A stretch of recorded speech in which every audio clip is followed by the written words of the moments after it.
استعمال فاجتنبوه صدق اللہ العظیم۔ محترم ذاتی شورائے قوم و ملت، اساتذہ کرام، حکم صاحبان اور بزرگوں دوستوں، السلام علیکم ورحمۃ اللہ وبرکاتہ۔ آج میں آپ لوگوں کے سامنے ایک اہم موضوع شراب تمام برائیوں کی جڑ پر لبکشائی کر رہا ہوں، اس امید کے ساتھ کہ آپ سبھی حضرات میری باتوں کو غور سے سنیں گے اور انشاءاللہ ضرور اس پر عمل کریں گے۔ ہمارے معاشرے میں جہاں بہت سی برائیاں جنم لے چکی ہیں، وہی نشہ جیسی ایک برائی بھی اپنی جڑ مضبوط کر لی ہے، جس میں تمام مذاہب کے لوگ شامل ہیں۔ بوڑھا اور نوجوان، مرد یا عورت، امیر یا غریب، افسر یا حاکم، بے شمار افراد جانے انجانے میں نشے کی حالت میں جکڑے ہوئے ہیں۔ انسان بہت نادان ہے کہ وہ خود اپنے آپ کو ہلاکت میں ڈال رہا ہے، حالانکہ اللہ نے قرآن میں ارشاد فرمایا اور اپنے ہاتھوں ہلاکت میں نہ پڑو۔ حضرت عائشہ صدیقہ رضی اللہ عنہا سے مروی ہے کہ رسول اللہ صلی اللہ علیہ وسلم سے کسی نے آپ کے اتباع کے بارے میں پوچھا جو شہد سے بنا تھا، تو آپ نے ارشاد فرمایا ہر نشہ دینے والی چیز حرام ہے۔ اس حدیث سے صاف پتہ چلتا ہے کہ ہر وہ شے جس میں نشہ ہو وہ اسلام میں حرام ہے اور اہل اسلام کو اس کا استعمال ہرگز منع ہے، خواہ وہ بھانگ یا شراب، اور اس کے علاوہ تمام نشہ دینے والی چیزیں حرام ہے۔ اسلام سے پہلے عرب کے لوگ بے شمار برائیوں میں شامل تھے، جہاں شراب عام تھی، لوگ کثرت سے شراب پیتے تھے۔ جب اسلام آیا تو اللہ نے قرآن میں اس کی حرمت کے ساتھ ساتھ اس کے نقصانات کو بیان کیا اور شراب کو ہمیشہ کے لیے حرام قرار کر دیا۔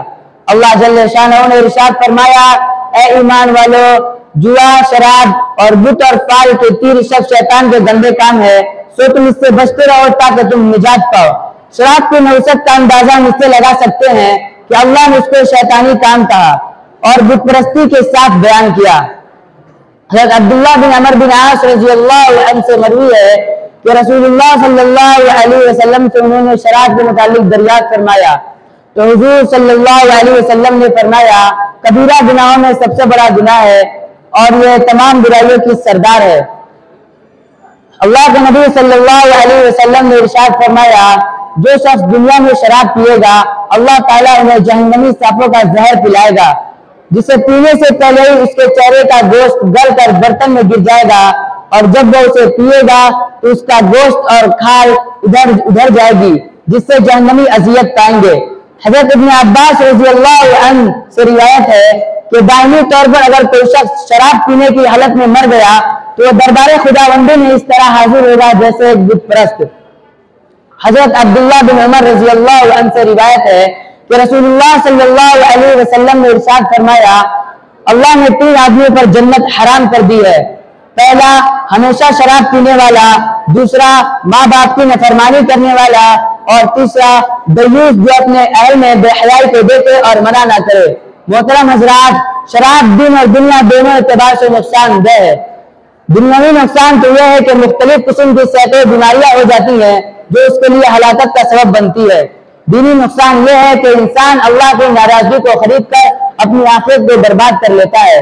محترم حضرات، شراب دین اور دنیا دونوں اعتبار سے نقصان دہ ہے، مال کی بھی جان کی بھی، لہذا اللہ تعالی ہم سب کو اس سے محفوظ فرمائے، آمین۔ وآخر دعوانا ان الحمدللہ رب العالمین، والسلام علیکم ورحمۃ اللہ وبرکاتہ۔